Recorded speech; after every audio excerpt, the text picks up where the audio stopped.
But that didn't stop him. He made choices to decide to give back, to achieve, to move forward.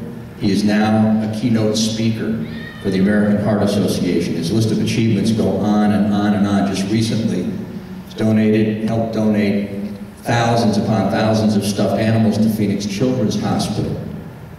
He made the choice to move forward. And oh, by the way, he's 13 years old.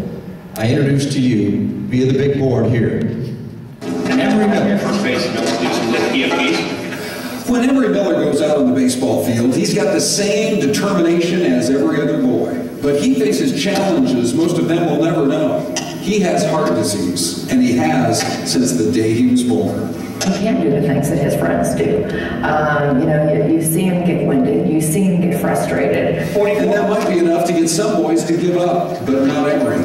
Not with his spirit. A lot of people, they really feel bad for me because they're like, oh my gosh, I feel so bad for you. You have to go through all these painful things. But I mean, most people, like my friends, when they first found out, they were shocked that I had heart disease because of just the spirit I have and the personality I have and just, you know, wanting to beat the odds.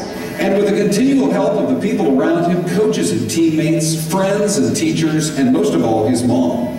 If anybody's going to beat the odds, it'll be Emery. I think it's my job to see him through this, but with that, I think it's my job to make sure that I raise a great young man, not a man who uses this as a crutch, but uses this as, you know, we could play one of two ways. We could either be a victim, or he could be an advocate. So as events like the Heart Walk approach, you'll find Emery on his computer sending out emails. This fight against heart disease is all he's ever known. His mom, Lori, remembers back to when Emery was born. I just remember, you know, having this just really a amount of sadness, but I also remember the nurse. It's like one of those moments that you'll remember forever. I remember the nurse putting him in my arms, and I just knew, like, at that moment that, like, whatever came our way, that, you know what, we would fight it together and that we would survive. And so here we are, 12 years later, and her son has already had to go through 4 open heart surgeries. Some have worked better than others. For example, that third surgery, where his heart valve only lasted 18 months. It's kind of like a guessing game, like you just gotta hope this one works. This one, it was supposed to be from the 5 years to 8 years range, so we're in the range right now. So we're just hoping it can last a long time, but we actually have found out that my 5th heart surgery is in the radar. Hey, let's hear it for Emery Miller. Emery Miller.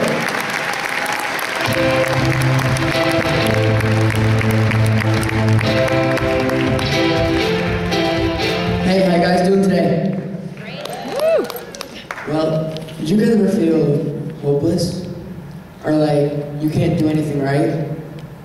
Do you feel alone? Maybe like your family's falling apart. Or even doubled in size overnight. You feel the suspense of the future and not knowing what's going to happen. These are just some of the things I've thought to myself and I felt in my life. Hi, my name is Emery Miller. I'm 13 years old. I'm in the 7th grade and I go to Horizon Community Learning Center over in Ahwatukee. I've been an only child for 13 years, but now I have a stepbrother who's 6. We just moved in from Michigan, and one more on the way. My parents are divorced, and as you saw, I was born with many heart issues. I was born with a hole in my heart, severe valve issues, and rhythm issues. My heart wouldn't stay on the beat it's supposed to. So because of all that, I've had to have 4 open heart surgeries to repair it. With my 5th one, now we know it's coming in the next 2 months. Now, the good thing is, through all this research I've done and everyone's done, we might be able to go through a heart cath, not a heart surgery. That is tremendous. They would either go through my groin or my neck instead of through the chest. That will save me recovery time and overnight hospital stays. Overnight hospital stays for a surgery is about 1 to 2 weeks. And the medley valve is the valve I'm going in for. That's 2 to 3 days. So just great. Recovery time for surgery, 6 months. And for the medley valve, 1 month. Big difference. I play club baseball at a very high level. I play for the Arizona Predators. I have some of my teammates out here today, so thanks for coming out, guys. And I feel like if I'm out, it's going to hurt my team. And I want to be there, and I want to support my team. So this monthly valve will really help out. Now, one of the good things, speaking of baseball, are I've only had 3 coaches my entire life. 2 named Mark, and 1 named Chris. And they've helped me, and they've treated me the same. If they would have treated me differently, I definitely would not have been at the same level I am today. They probably, I think if they're going to say anything, they treat me harder than everyone else, just like their own kid. One of the Marks who's here today, Coach Hopper, he once said to me, "I've never known you to be a quitter, so I start now." I was supposed to stop baseball 2 to 3 months ago. That's what the doctor told me. And I kind of gave him the, are you kidding me look, right? Like, I'm not gonna stop baseball. That's my whole life. So he said, all right, well, the only way so I won't feel guilty about letting you play baseball is you're gonna have to do this test, which I know you hate. And I do hate it. The test is a treadmill test. I will be totally honest, I have no endurance whatsoever. So the first time I did it, my rating was so bad that a person that was running it said blatant to my face, "You are as bad as a couch potato." And then, which was bad. I'm not sure how he found out, but I had to go in for the second time. And the next time, he didn't even talk to me. Not one word. Maybe 15, breathe in, or we're gonna speed it up. And that was it. So going in for my 3rd time, I'm still trying to figure out how I'm still playing baseball, but somehow I passed that test. I'm not perfect. I will be the first one to tell you guys that. I'm not coming up here to tell you guys how good I am and what you guys can do. I'm very much like you guys. I make excuses. I get stressed out real easy. I don't do my chores without being asked. You can ask my mom. She's right here. And the worst thing probably is I wait to study until like 2 nights before a test. Not the best thing. My dream job. My dream job would be an NHL player. NHL hockey is my favorite sport. Because of the contact in the sport, that will never ever be a reality. Ever.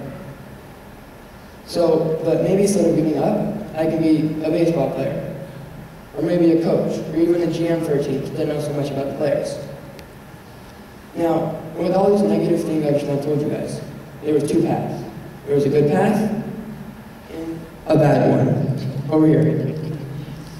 The bad path would lead to alcohol, behavior issues, and even a little bit of drugs. And then the good path would just be me trying to make the most of each day. And that's what I'm here for, is I took the good path, I'm trying to make the most of each day, and I'm trying to tell you guys that negative experiences don't have to ruin your life. They don't. I got to do so many things because I took the good path. I've done my 2nd annual bear drive this last year. And the first year, the goal is to raise is to give a bear to every kid that has to spend their Christmas in the hospital at PCH, Phoenix Children's Hospital. So last year, they had 400 beds. So my goal was 400. I ended up with 485 bears, just bears. And then I had another 500 stuffed animals, not bears, that I gave to a local crisis nursery. Now, this past year, PCH expanded their facility, now having over 1,000 beds. So my goal was 1,000. Going 2 weeks till the end, till Christmas, it wasn't looking very good. I was about 400 off, and it wasn't looking good. I was starting to face the facts. Maybe we won't make it, but we ended up with 1,400 bears. With another 600 going to the local crisis nursery. Again, some of the bear drive people who helped me are here today, so thank you guys for coming out. I've also been able to travel to DC and lobby for all of you guys for child health care.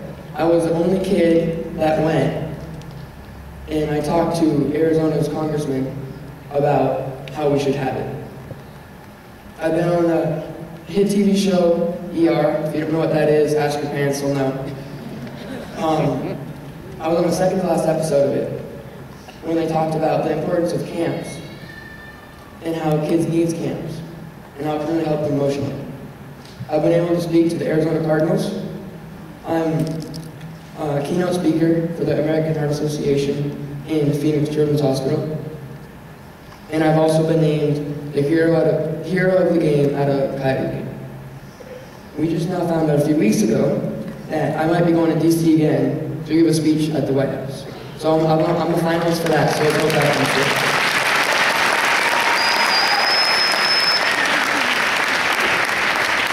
Now, if you think I'm doing this all by myself, you're crazy. You are. I'm not doing this by myself. You guys should really, if you want to do something, you should ask your friends. Here's some suggestions. I've had my parents, my local church, my friends, my family, my baseball teams and coaches, and many, many more. One person who's really helped me the most is my mom. She's been my biggest supporter, and I easily could have pushed her away and not wanted her help.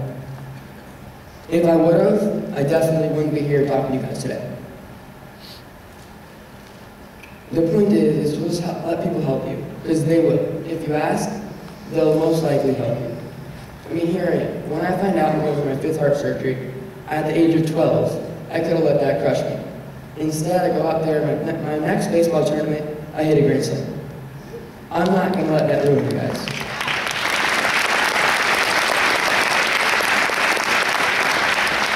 And then just last weekend, I was thinking going into the weekend, that was probably going to be my last tournament. It's not, coach, it's not. But going into it, I was thinking that. And I could have let that ruin me, especially after the first game. First inning, I think we have 1 out, and one of our teammates make a bad throw. And I get plowed, laid out. Big kid, not fat, but just big and strong. And he just went right through me. Now, instead of letting that ruin me, I came back the second day. And what I did is I ended up hitting 3 doubles, 2 that would have been triples, but me and Coach had the conversation that if he sends me a 3rd, I will basically be out for the game because of my endurance, like I told you guys. So 3 doubles, and we ended up winning our first round of the league.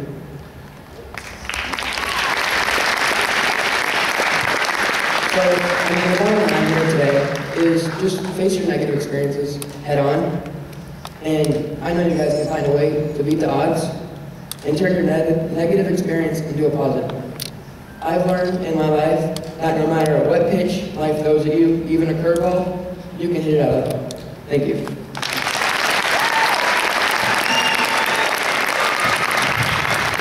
Emery, thank you very much. We've got a short amount of time, so quick answer to a tough question. How do you not, after so many open heart surgeries, allow fear to just control your mind? How do you not allow that to happen? Oh, well, of course I'm always scared and I'm feared. But you guys have to have the drive to want to beat that fear and want to do better stuff. You're never going to find a way to escape fear. It's always going to be there. But you guys should want to be the bigger person and not let fear overtake you. Thank you, Emery. Music baseball tournaments. We're rounding the third. We're getting ready to slide it home. Hang with us. We're almost there. Thank you, Eric. Our final speaker is absolutely phenomenal, and I've been blessed to call him my